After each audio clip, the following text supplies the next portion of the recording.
Some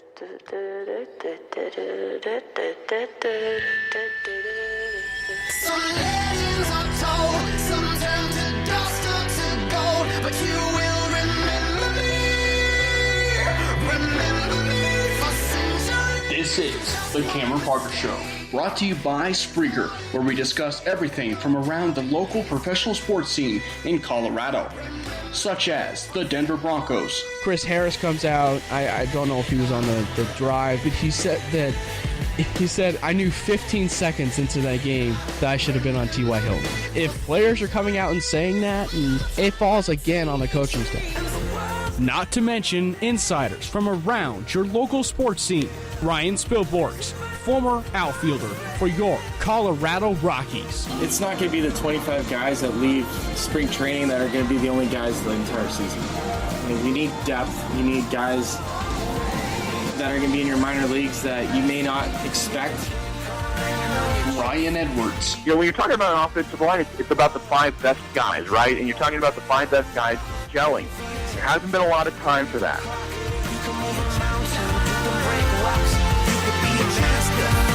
It's showtime. Are you ready?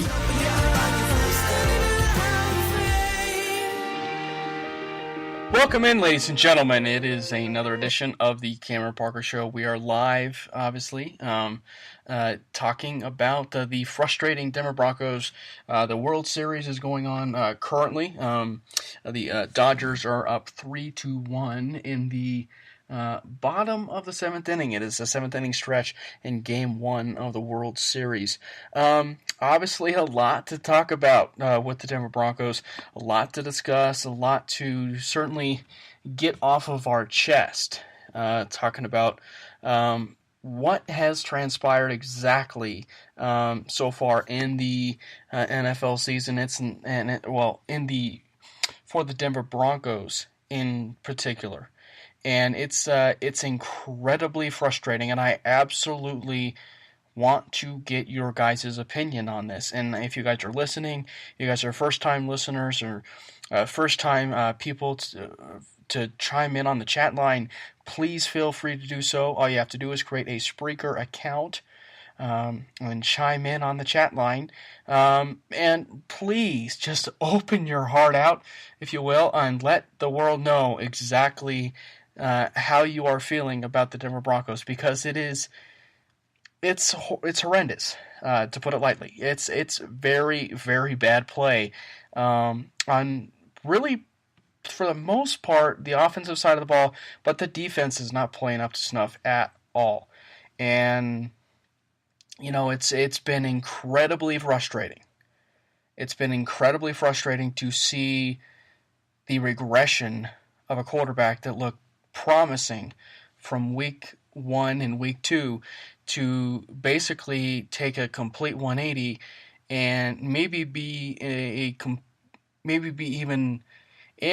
the most part, maybe be a even worse quarterback than he was last year. We're talking about Trevor Siemian.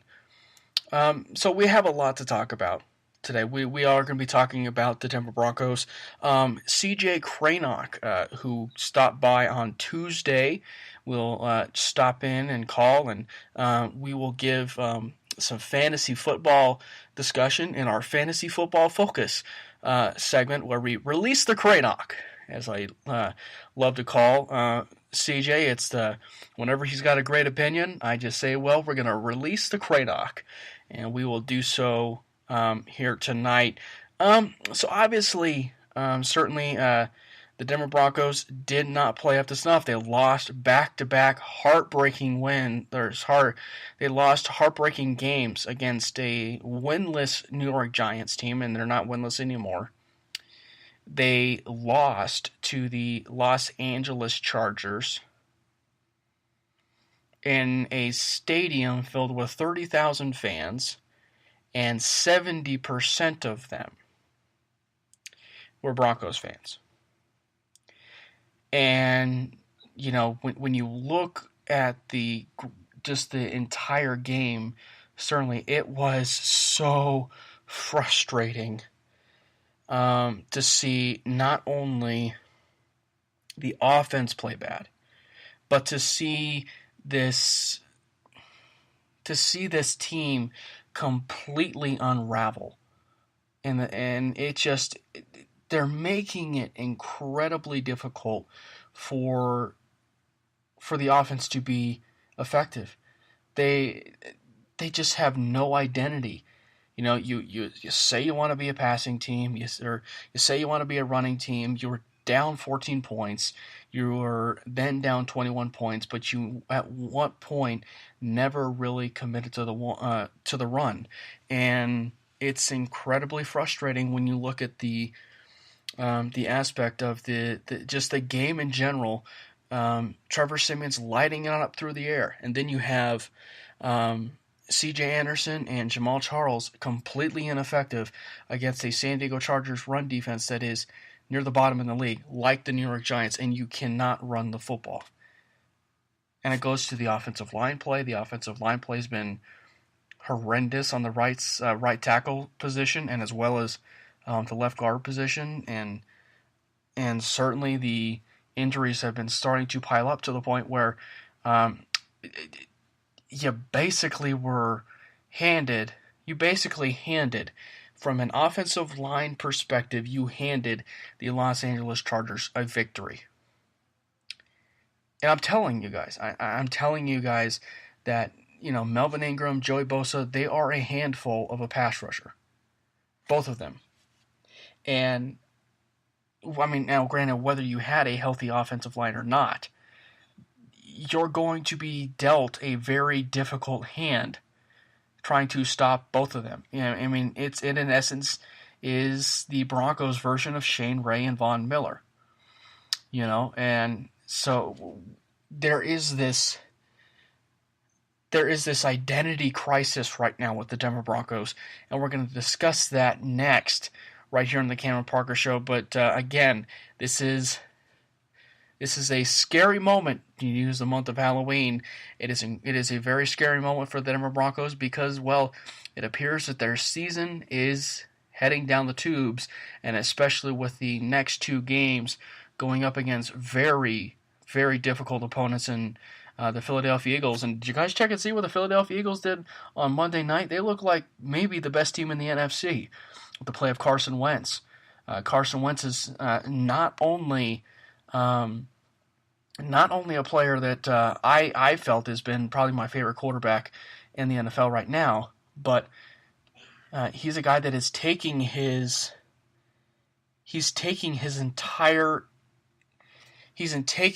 basically taking a giant leap from where he was as a rookie to already as an MVP candidate. And that just is an incredible leap for a guy in just his second year in the league. And now you look at certainly with what Sean McVay is doing with Jared Goff. He's basically molding him into maybe the player that we saw at the University of California, and maybe worthy of that number one pick. But still, Carson Wentz is proving to be a very, very viable reason as to why the Philadelphia Eagles threw so many picks at, I believe it was the Washington Redskins, for Carson Wentz. And then sure enough, they get Carson Wentz. And right now it is paying extreme dividends. So when we come back, we're going to talk a little bit about the Denver Broncos, and CJ should be joining the show here shortly. He has got an engagement that he's a part of. He's playing softball right now, so he'll be calling after the game, after softball game. We'll see if he gets a victory. And, well, he and I are also baseball fans, so I was just going to see what his prediction might be for the World Series as the Astros are down 3-1 currently against the Los Angeles Dodgers. This is the Cameron Parker Show. We will be right back.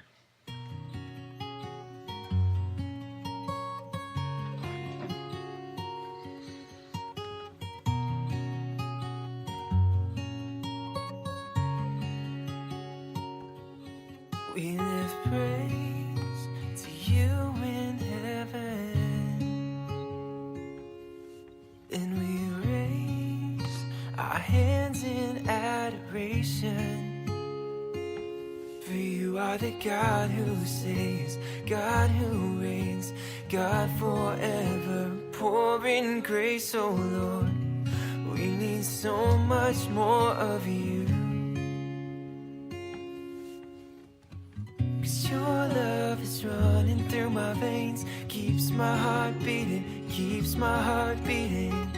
Jesus, you make me wanna sing, joy is lifting me, grace has set me free. Your love is running through my veins, keeps my heart beating, keeps my heart beating. Jesus, you make me wanna sing, joy is lifting me, grace has set me free.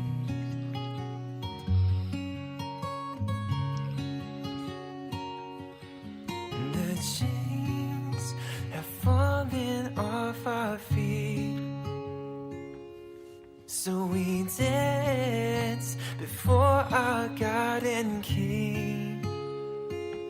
For you are the God who saves, God who reigns, God forever, pouring grace, oh Lord. We need so much more of you. 'Cause your love is running through my veins, keeps my heart beating, keeps my heart beating. Jesus, you make me wanna sing, joy is lifting me, grace has set me free. Your love is running through my veins, keeps my heart beating, keeps my heart beating. Jesus, you make me wanna sing, joy is lifting me, grace has set me free.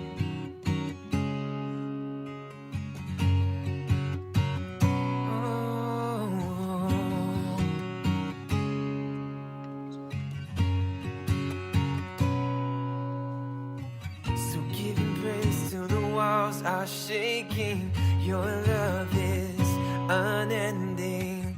I'm on the rock, I will not be shaken. Jesus, your love unfailing.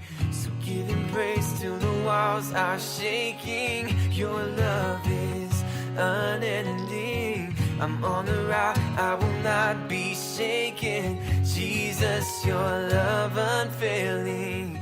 Your love is running through my veins, keeps my heart beating, keeps my heart beating. Your love is running through my veins, keeps my heart beating, keeps my heart beating. Jesus, you make me wanna sing, joy is lifting me, grace has set me free. Your love is running through my veins. Oh, Jesus, you make me wanna sing, joy is lifting me, grace has set me free. Welcome in, ladies and gentlemen. It is now time. We're gonna have CJ on here shortly. It is the fantasy football focus segment. Things change, obviously, as a quick one, but we have currently CJ Krainock. We will release the Krainock. How is it? How you doing, buddy? I'm good, man. How about you? I'm doing good. It's the fantasy football focus segment, and CJ Krainock is on the air. Your buddy Brooks is listening. I'm pretty sure he has a few questions if we can get him on the air. Oh, jeez. But by the way, obviously the World Series is going on right now. Dodgers are up 3-1. Runners on first and second. It's been a home run. That's disgusting. Who do you have for your World Series? I mean, I hope it's the Astros. I just don't like seeing somebody spend more money than anybody else in the league and winning it all. You know, I'm just not that kind of guy. I like the Astros. They're all homegrown.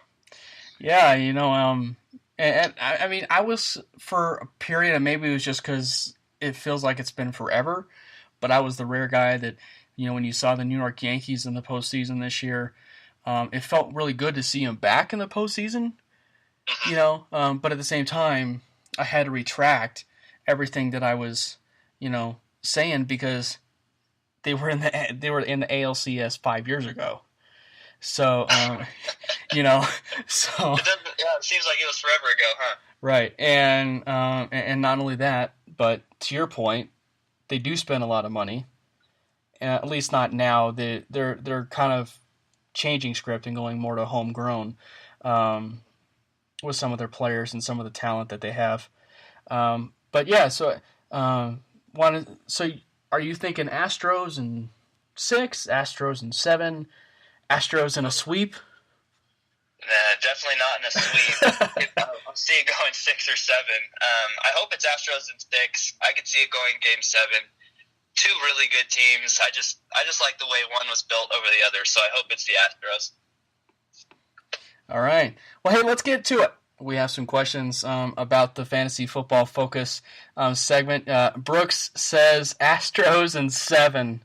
He says Astros in 7. He's hoping for 5. We all love Brooks. Thank you. So let's get to it. We have some questions, obviously. But first off, fantasygurus.org is now up and running. Yes, yeah, it is. It was just launched today, and I've got the Week 8 rankings up there for anybody who wants to follow along. Fantasygurus.org. My Week 8 rankings are up there. We're gonna have a link to this podcast once it's all said and done. I'll throw it up there, and you can download this for your drive to work tomorrow, whatever. Yeah, I'm really excited. This is the first time I've taken my idea and turned it into a real living business, and I think it'll be a lot of fun. Hopefully we can help a lot of people win some money or just beat their friends in some fantasy football. Well, yeah, and as I've said multiple times, it's just good having, you back on the air. Because, I mean, there's been a lot of times, especially with the three of us, Brooks chiming in, obviously, but we are sports filled. We love talking about sports, whether it's fantasy sports, whether it's just baseball, whether it's football. We love talking about it, and any chance that we can have, both you and I, of, and for this one, for fantasy, any chance we have to talk about, for this case, fantasy football, it's going to be hard to pass up, So again, I said last week, I'm excited to have you on, and I'm very, very happy to have you be a part of it. Thanks, man. I'm so excited. I think, I wish we could show all the viewers our group messages. Yeah.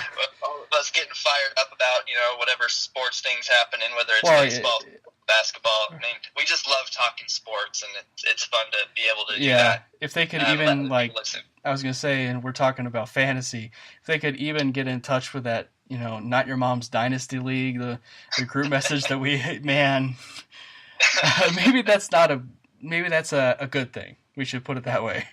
Yeah, probably a good thing we can't put those messages up here. But anybody who plays fantasy football and is close knit with their group and their league, they know how it goes. There's a lot of smack talk, a lot of friendship too. Yeah, that's a fact. So we mentioned it a little bit briefly last week, but fantasygurus.org, is it gonna delve more into the fantasy football side of things, or will it delve into probably the more prominent fantasy sports out there? So like fantasy baseball, fantasy football, fantasy basketball. What? Yeah. So the plan right now is we're just starting off with football right now. I think a lot more people play fantasy football than anything else. But fantasy baseball is a close second. And, baseball, I would really say is my expertise over football. I actually tend to do better in my fantasy football leagues than I do in fantasy baseball, which is weird to me. But right now we're going to start off as fantasy football, but I plan on that turning into a site that's all inclusive. It's funny. I keep talking, and we're talking about the fantasy baseball, and we'll get to your questions here after this, but we're talking about fantasy baseball, and I just can't help but think of the one that the three of us created, which we never really follow intently, really, but it's a fascinating game, really, that the three of us created. We'll probably do it next year. But Yeah. Do you want to talk about that real quick? Tell everyone what it is. yeah. So the game, well, I think we called it War. What is it good for, or something? Yeah. So what we do, we have a lot of parameters. We have a lot of parameters, but the biggest one is the baseball players have to be under 25 years old. Is it, or do we bump up the age? I think it's 25. Yeah. Yeah, and so we would have to pick players that are below 25, or maybe who's getting ready to turn 25, or maybe right at 25 years old. But anyway, and so we would have to choose anybody that's below there, and you can choose a guy that has negative WAR. Really, that's up to you. Yeah. So we just so what we do is we just kind of go through and we pick our lineup. We go and we pick our starting pitcher. I think we pick. Sorry, I hit a music bed. But yeah, so what we do is we do a starting pitcher. I think if we changed it a little bit, but we used to do it was a very small roster. But I think what we did is we did 5 starting pitchers, 2 bullpen arms, or 2 or 3 bullpen arms, and then an entire infield. So catcher, shortstop. We did outfield too. Yeah, we did outfield too. But the best part about all of it is that we would just calculate at the end of the season, we would accumulate everybody's WAR. You didn't have to. You could set your lineups certainly, but we've never set our lineups in the time that we've done it because it's a 162 game season. Yeah, it's kind of a set it and forget it thing. So if anybody doesn't know, WAR is wins above replacement, and it's a really popular baseball statistic. And so we just pick our team under 25, and it's really interesting when you make that rule because lots of us even pick minor leaguers, guys that haven't even been called up yet, that might get called up during the year that we think will be good, and then we add that WAR together at the end of the year, and we see who wins. Right, and who has the higher WAR. I couldn't get it out. I was trying to maybe build a house, I should say. Yeah, so I can't remember. I know I won the first year. I don't remember who won last year. I think it might have been Brooks. This year? Yeah, I think it was. I think last year was Brooks, and this year we haven't calculated it yet. Oh yeah, we actually won't calculate it until the World Series is over. Yep. But it's funny because Brooks actually asked that. He said, "Who won this past year?" I think it was him. I'm pretty sure he won. But yeah, so we'll. Brooks says, "Yeet." But yeah, so it's just kind of a fun game that the three of us created, and we'll see if it takes off. If you guys that are listening, if you guys want to feel free to do that yourself. It's just a simple game called War. What is it good for? And it's pretty harmless, actually. So let's get to the actual reason why you're here, because we have questions. We have NFL fantasy football questions for people that are trying to set their lineups, and especially the waiver wire. And the first question, well, I teased it certainly, 3 days ago, because I mentioned that Carson Wentz is, well, and I even mentioned it last week too, but that Carson Wentz is my favorite quarterback in the NFL right now. Just 100%. take the fantasy aspect of it, take that aspect out of it. Carson Wentz is my favorite quarterback in the NFL right now. Everything he does, if you guys haven't seen the play that he made where he was a Houdini in the backfield, avoiding the pressure, is very Eli Manning Super Bowl against the Patriots-esque, like maybe a little bit better, maybe depending on the moment. We can let that one slide. But it was very Eli Manning against the New England Patriots-esque, and he's just. And I think that the reason why people might like Carson Wentz more than a lot of quarterbacks, certainly with fantasy football, is because he really is that dual package, of a guy like an Andrew Luck. Used to be during those years, or a Cam Newton during his MVP years, or did that MVP year. It's those guys that can absolutely sling a football and get you points through the air. But not only that, they can get yards as a scrambler as well. Yeah, so, I think that's something I look for in a fantasy quarterback. If I don't have an Aaron Rodgers or a Tom Brady that is going to be top 5 every single year. I think Carson Wentz is that new quarterback that will be top 5 every single year as long as he stays healthy. But when I look for a fantasy quarterback and I don't get one of those guys, then I look for somebody that's going to give me a good floor by running the football, because rushing yards are worth more than passing yards in fantasy football.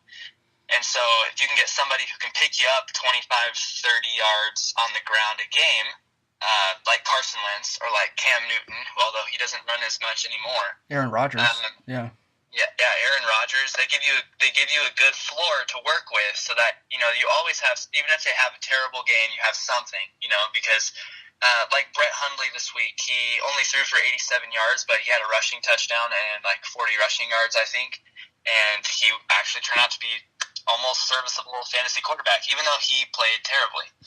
So that's, yeah. And I'm so tired of people saying Carson Wentz is sneaky athletic.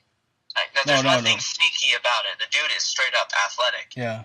He can maneuver in the pocket. He's big, and that dude will take on linebackers for first downs. I mean, you can't coach that. You can't teach that mentality. The dude is just hard nosed, gets it done. Yeah, it's funny. I was on one of the sports shows that I had, or that I joined during a period when the draft prospects were coming out, and we were talking about. It was actually the Paxton Lynch draft, with Carson Wentz and Jared Goff and all those 3 guys, and as far as who had the higher upside. And I admittedly did say Paxton Lynch because, well, you got to look at the surface, right? Paxton Lynch had a big arm. He is actually very athletic during his time in college. But then you look at Carson Wentz, and admittedly, I called him Alex Smith. I called him Alex Smith just because I just didn't know. But I felt that the more I started seeing him, and the more I started seeing him ball, and the more I started seeing him, sling it all over the yard, and running that pro-style offense that he did with Craig Bohl in North Dakota State, you just started to see that there was something incredibly special about the guy. And, I mean, and maybe it was the play that he made to Darren Sproles this last, was it about a few weeks ago? He was scrambling, rolled to his right, and then Darren Sproles tucks and finds a soft spot down the sideline. He throws it right into his hands and makes a play. Both he and Sproles made a play, but it was all Carson Wentz on the play. That's the type of play that, taking fantasy out of it, but that's the type of play that just separates you, or maybe on fantasy side of things, because it just shows you how mobile he is and how he can get you those points. And so, yeah. With Carson Wentz, I have him as QB1 this week. He is my number 1 quarterback. They're going up against San Francisco, who's an awful team, and Carson Wentz is not an awful quarterback.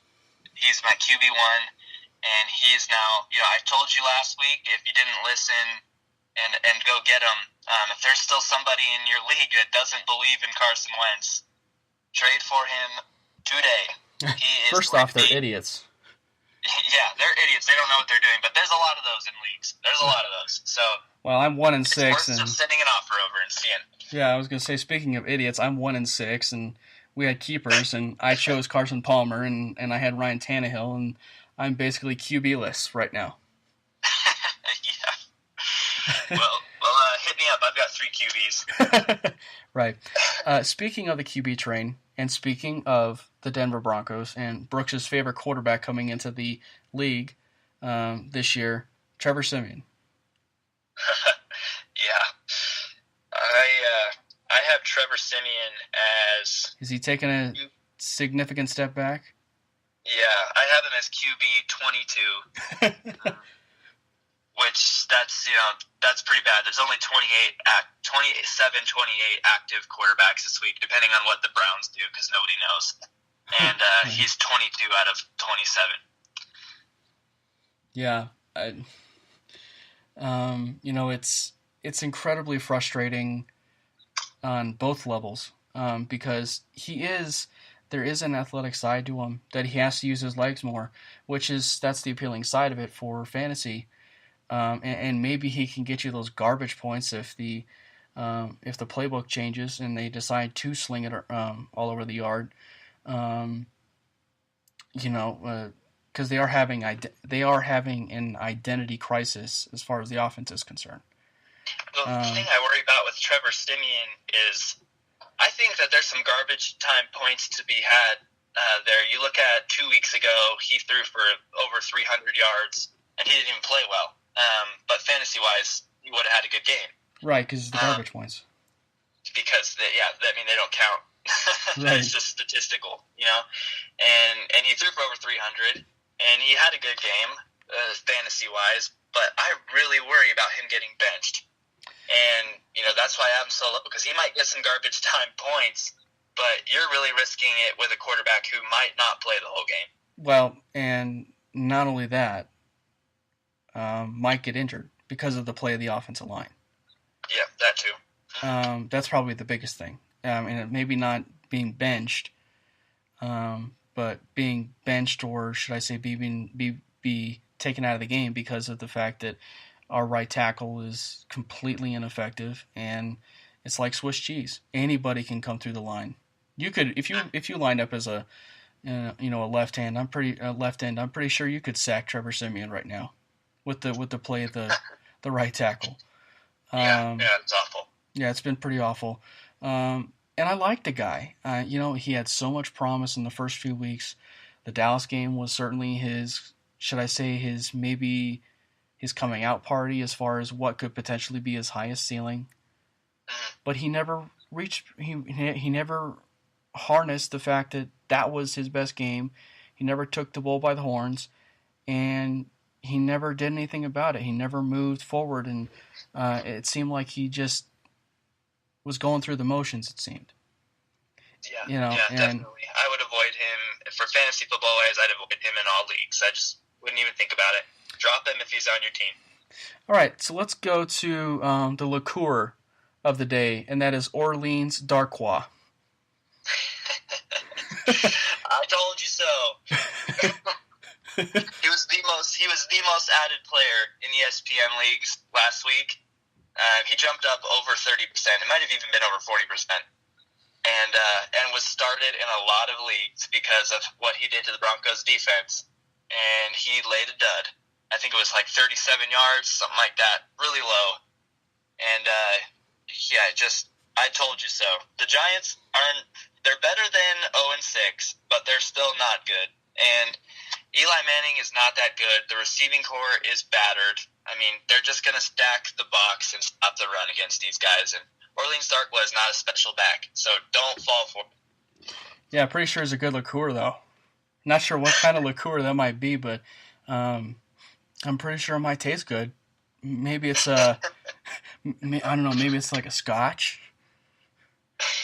Yeah, I don't know. Whatever it is, I want some more of it. Right. Just not the running back version. Yeah. So let's go to your starts and sits for the week. Got any quarterbacks that you're keeping an eye on? Yeah, Andy Dalton this week. Andy Dalton has been largely ineffective for the majority of the season. Most people, if you haven't dropped him yet, he's stashed on your bench, and you're probably not even thinking about him. But he's against Indianapolis this week, and I like anybody against Indianapolis. So give me some Andy Dalton. All right. What about Deshaun? Deshaun Watson, he's still a rookie, and I think we forget that. And I think you're going to see some ups and downs as people get used to him. And this week he's going up against a defense that is capable of adjusting to Deshaun Watson in the Seattle Seahawks. And so this week, if you've got nobody else, I still have him as quarterback 13. but I would be starting Andy Dalton over Deshaun Watson, which I think a lot of people would not agree with. But when you look at who they're facing, I think that's a good measure. All right, so now this one actually is of interest to me because I have both of these players in the league that I'm in, and in one of the billion leagues that I'm in for fantasy football, that actually has a good quarterback. Right. I actually have both Dion Lewis and Tyreek Cohen. Mm-hmm. Yeah, so I think you have to look at history with Dion Lewis. Bill Belichick likes him some Dion Lewis, and he liked him before he got hurt last year. That he was using him as kind of a jack of all trades back, and he was doing fantastic through the first few weeks before he got hurt. And he's back. He's healthy.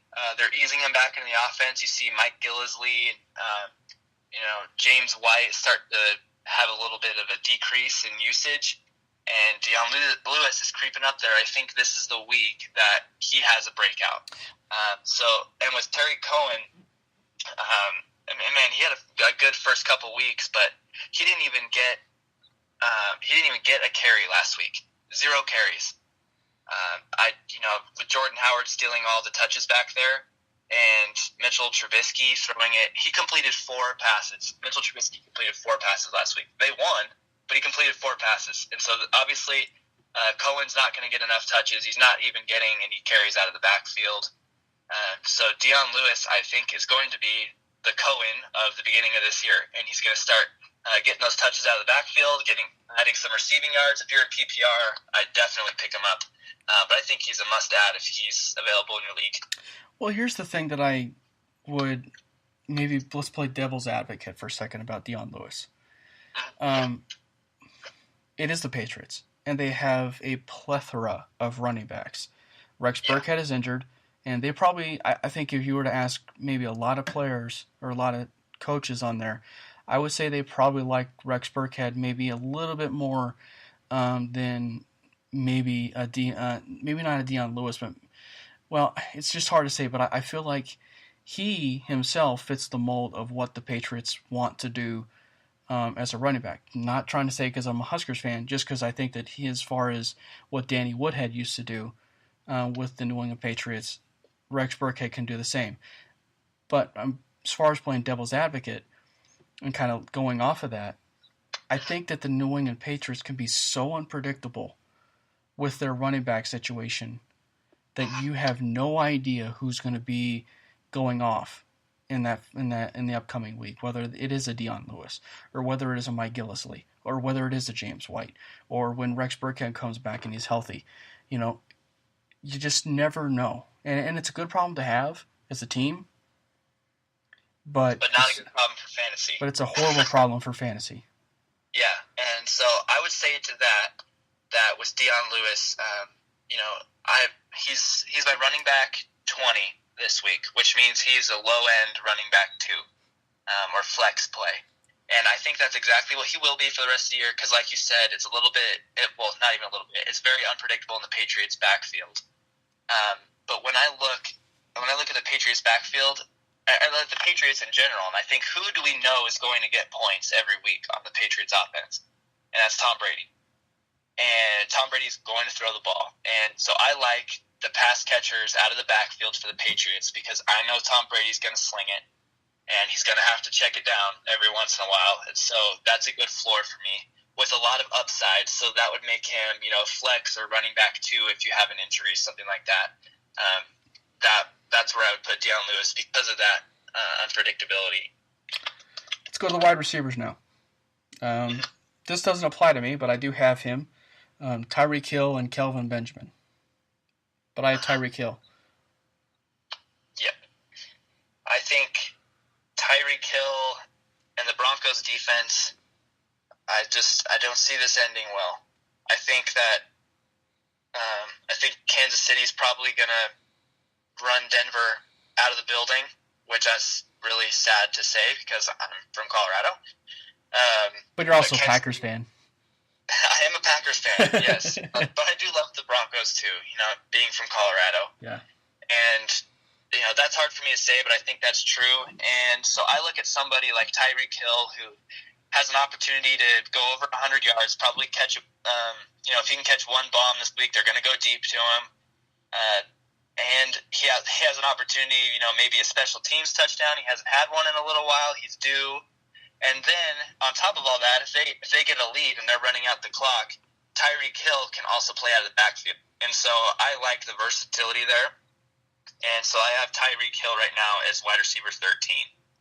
I would even argue that he might be wide receiver 1 in maybe 14, maybe 16 team leagues. He's definitely startable in every single league. If you have him, you're starting him. Start Tyreek Hill. I know some sites that I've seen are a little bit lower on him this week. I don't know why.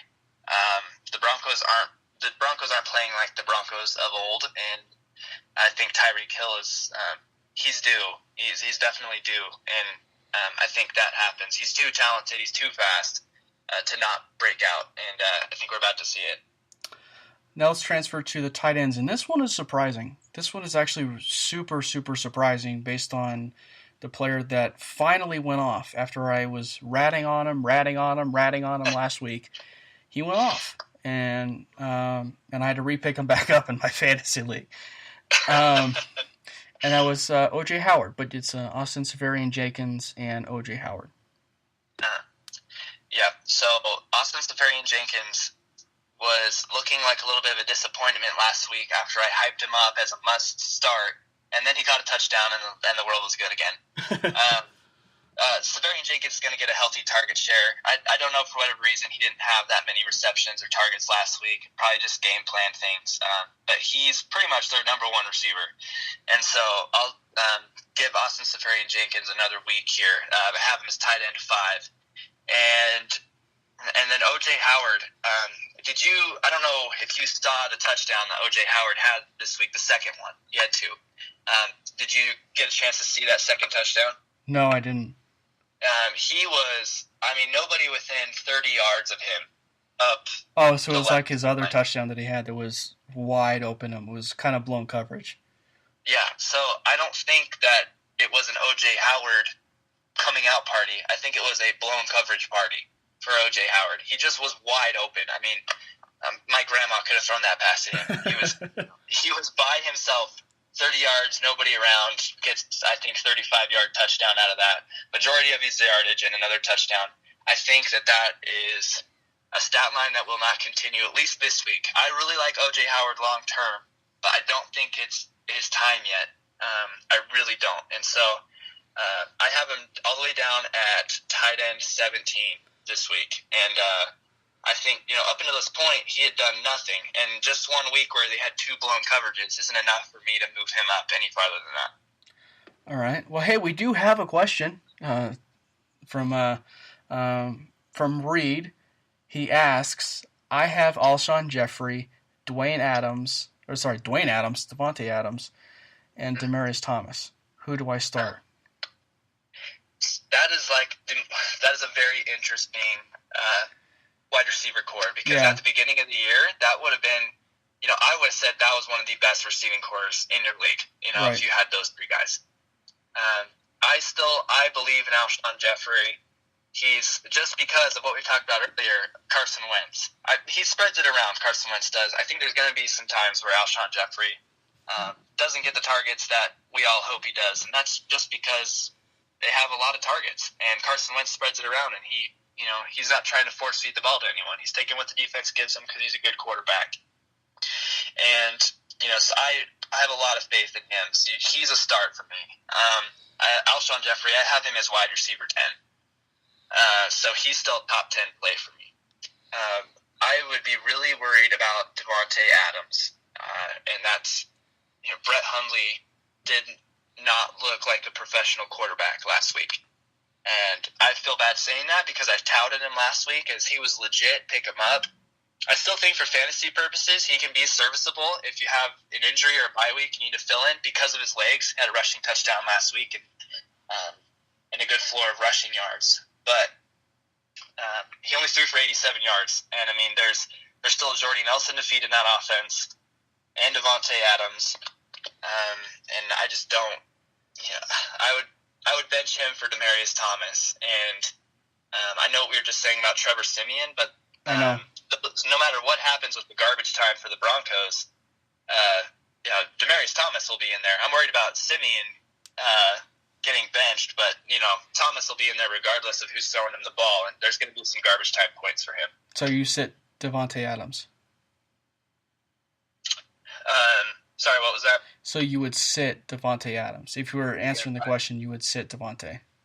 Yep, sit Devontae Adams and play the other two. Yeah, I would, as a Bronco fan, I would be a little hesitant to maybe even start DT at this point as well. Just because you just don't know with the quarterback situation.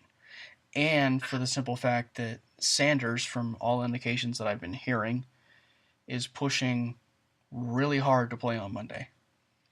And that will so that could potentially even take away targets from DT.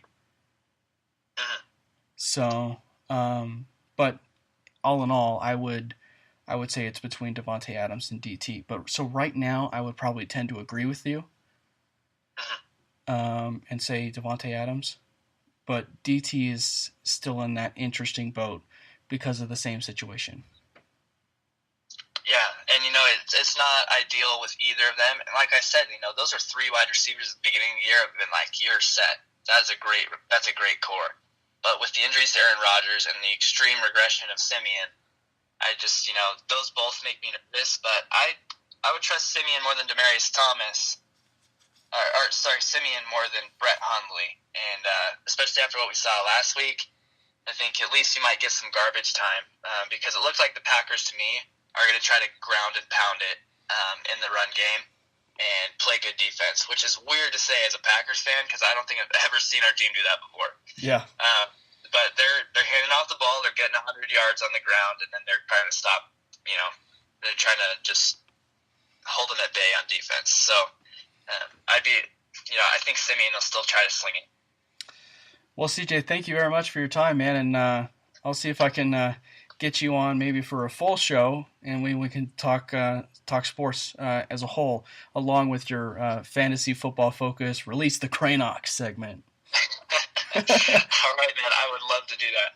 All right, we'll have to maybe do a three-way call with Brooks as well if we can. Sounds good to me. Get him on. Yeah, get the gang back together. Well, hey man, thanks again for your time. And by the way, did you win your softball game? Dude, we lost by 1 in the last inning. Yeah. In the playoffs. I don't even want to talk about it. All right, man. Well, hey, get some rest, and we'll. And by the way, I'm leaning towards not doing a show on Tuesday since it is Halloween. Okay. Yep. So we'll pick another day. Yeah, we'll pick another day. Maybe if you're up to it, maybe we can do on a Friday. Sounds good to me, man. All right. Hey, you have a good one. All right, you too. All right. Bye-bye. Bye. That was CJ Krainock. Thank you very much to CJ. And we are, like we said, that was our fantasy football focus segment with CJ Krainock on the fantasygurus.org. And Brooks obviously commenting in. He and CJ were roommates at Garden City Community College. And Brooks is also a good dude in his own right. He loves sports. He also loves hitting home runs. And the Astros lost in Game 1 to the Los Angeles Dodgers. When we come back, though, we are going to talk about the Denver Broncos some more. We're going to talk about just how frustrating this game and this just game in general has been. This game, this season so far, why it's just taken a turn. And we're going to talk about that next, right here on the Cam Parker Show. Thank you, CJ.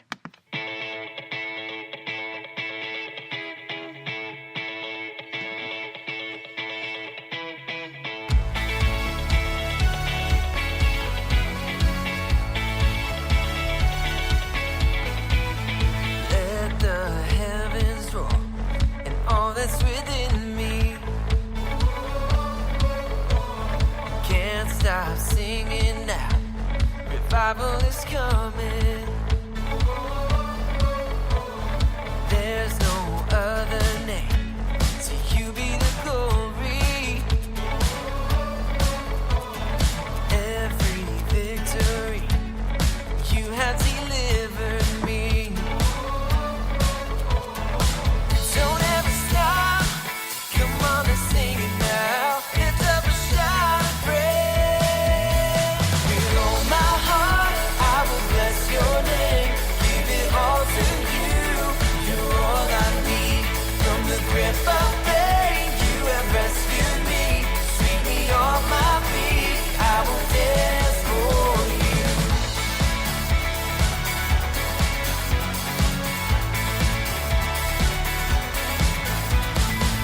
Everlasting love, oh, it surrounds me. Vindicating grace, my God, you're amazing. Don't ever stop, come on and sing it now. Lift up a shout of praise. With all my heart, I will bless your name. Give it all to you. You're all I need. From the grip of pain, you have rescued me. Sweep me off my feet. I will dance for you. With all my heart, I will bless your name. Give it all to you. You're all I need. From the grip of pain, you have rescued me. Sweep me off my feet. I will dance for you.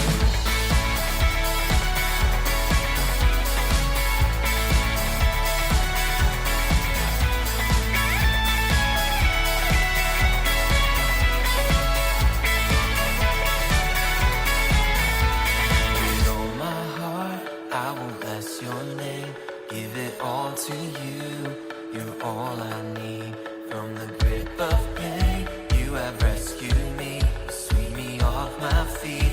I will dance for you. With all my heart, I will bless your name. Give it all to you. You're all I need. From the grip of pain, you have rescued me. Sweep me off my feet. I will dance for you.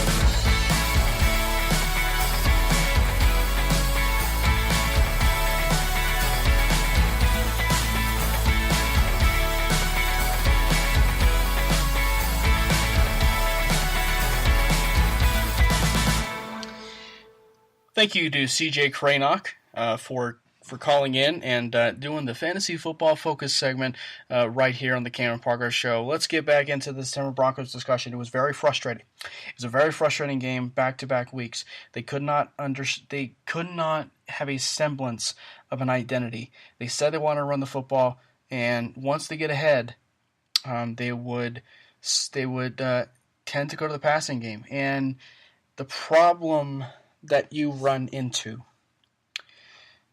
you can't push the panic button once you're up 2 scores.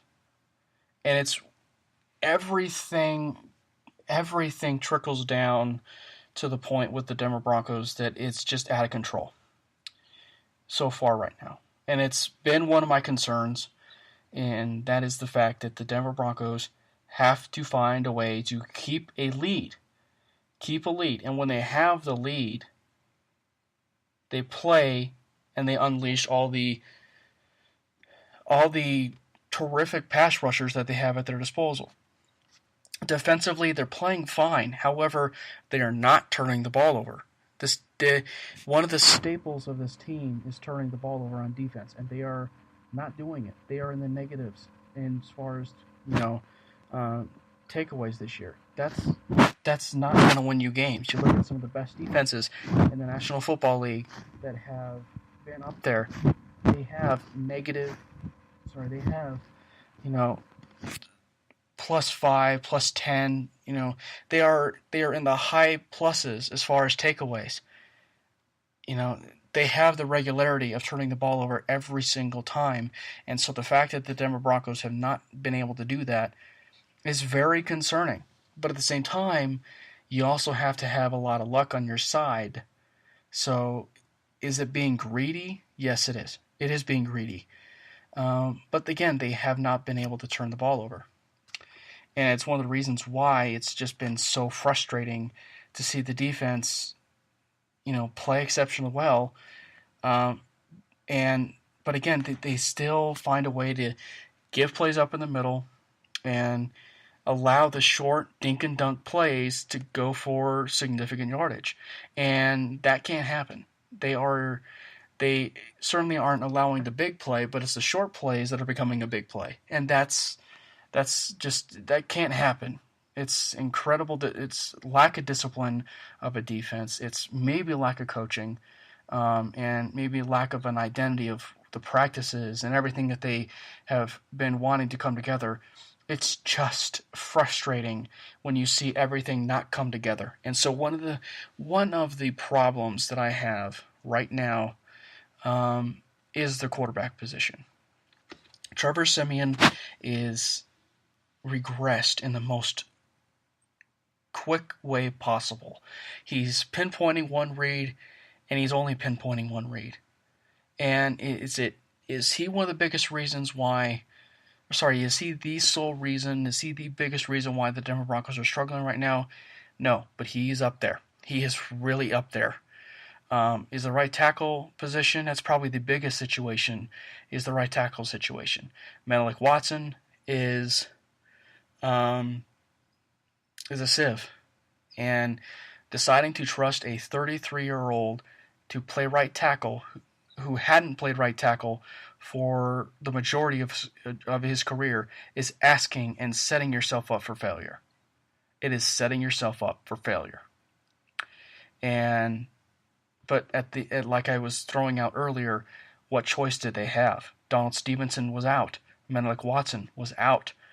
Billy Turner broke his hand. He's on IR. Every option that the Denver Broncos had at their disposal went out the window. And Alan Barber played horrendous football. And it was a tall order because you're going up against Melvin Ingram and Joey Bosa and all those guys. So it is just, is it a coaching issue? I don't know. However, there comes a point in time where you have to get a hold of your players. If the defense is in essence doing their job, it falls on the offense. And that is why you start to see the most vocal parts of the team, the more vocal people on that football team speak up. It is the heart of the team. The no-fly zone, the defense in general, is the heart of the team. And if they aren't seeing a lick of improvement on the offensive side of the ball, they will let them have it. Aqib Talib has spoken out. Brandon Marshall has spoken out. Chris Harris has now spoken out. It's just not looking good as far as potentially losing a locker room in your first season as a head coach. And you have to control that. You have to go in a locker room. You have to sit your players down, whether John Elway's included or not. You have to sit down with your players. You have to control the situation and tell them this is exactly what's going to happen, and this is how it's going to end up being run. We are going to maybe run things differently. We're going to run more walkthroughs. We're going to maybe do less walkthroughs and do more live practice. That's something Vance Joseph was talking about. You have to do things much differently now. And maybe this is a wake-up call for Vance Joseph to maybe do things a little bit differently. And frankly, he needs to have some balls. He does. Vance Joseph needs to have some balls and admittedly say that Trevor Siemian is struggling. He has to say that Trevor Siemian is struggling. He can't just sit back and say that, the offense, we've turned the ball over multiple times, and our offense, our pass protection's been bad, which it has. But you can't you got to sometimes not throw a quarterback under the bus, but at some point you have to pinpoint exactly what Trevor Siemian is not doing right. You have to pinpoint at some point what Trevor Siemian is not doing right. And what Trevor Siemian is not doing right is he's holding the ball too long. Okay? He's chucking it up the cheap sheets, and he was very fortunate that that was not an interception on the play to A.J. Derby. He can't hold the ball long. He can't look off just one wide receiver and expect to, heave a prayer and hope it's not picked. Trevor Siemian has to look off every single read and go through his progressions and use his legs. I'm telling you, his legs are an incredible weapon for him. And as a quarterback, if he's healthy, he's apparently healthy, because if the Broncos are throwing him out there, he's healthy. So that means he's got to be making a play. And so he has to use his legs a lot more. He has to go through his progressions, and he has to prove that he can win a game when it matters, when all is up against him. That said, it also goes to the coaching. You guys had said often, talking about the coaching staff, that they wanted to run the football. They wanted to be a running football team. Then don't deviate from it. If you guys are down 14-0, 21-0, stick to the running game and keep at it, because it's going to be effective, especially against a team like that. Look, I put the article out there that if it ain't broke, don't fix it. And right now, they are breaking it. They are trying to fix it, and it has significantly damaged their entire season, and as far as their playoff hopes. And the fact that they've now decided that they feel that Trevor Siemian can lead them back to a victory, being down 14 or 21 points, is just asinine. You have to stick to a game plan. You have to stick to a game plan, whether that is, giving it to Jamal Charles more, whether it's not in the red zone, or, running the ball continuously with C.J. Anderson, or meshing in Devontae Booker, or, for that matter, activating D'Angelo Henderson just to get a spark from your running backs. But at some point, if the quarterback can't get the players the football, none of those people will be effective. Demaryius Thomas won't be effective. Jake Butt, who might be activated here either this week or next, won't be effective.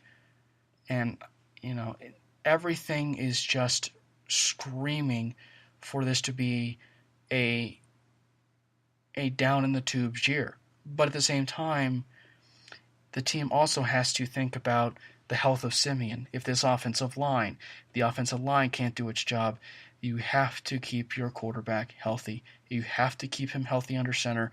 And if they cannot protect him, then Trevor Siemian will be no longer quarterback in the Denver Broncos. I will tell you right now. I will tell you that right now. And in fact, I can say for confidence that I feel that the Denver Broncos feel more comfortable with Paxton Lynch being the long-term answer between Brock Osweiler and Paxton Lynch. As far as comfortability, take what you want as far as the 5-2 record that Brock Osweiler had. He was certainly incredibly instrumental in taking the Denver Broncos to the Super Bowl. He was, you could say that he was probably a good reason, and probably one of the main reasons why the Broncos had the number 1 overall seed and why they went to the Super Bowl. That has a fair argument, and I agree with that. However, teams are starting to figure out that Brock Osweiler's delivery is an issue.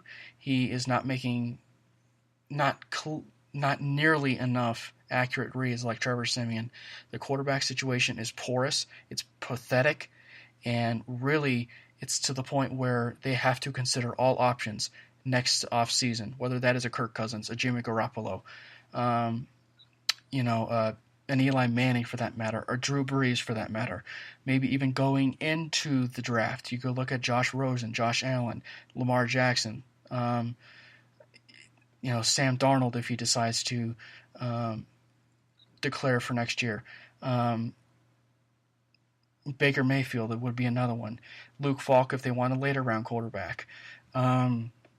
Those guys, this quarterback class, I said it to one of my friends tonight. I feel like this quarterback class is actually a lot better than people think. There are some talented quarterbacks out there. You just have to do your homework. And I'm talking to John Elway right now. You have to do your homework with these quarterbacks. It feels like you missed on Paxton Lynch.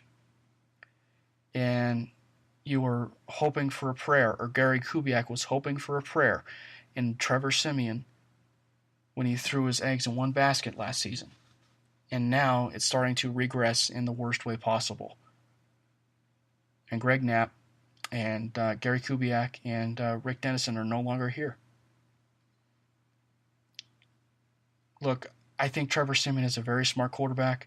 I think he's clearly shown he can be a starter at some point for a NFL football team.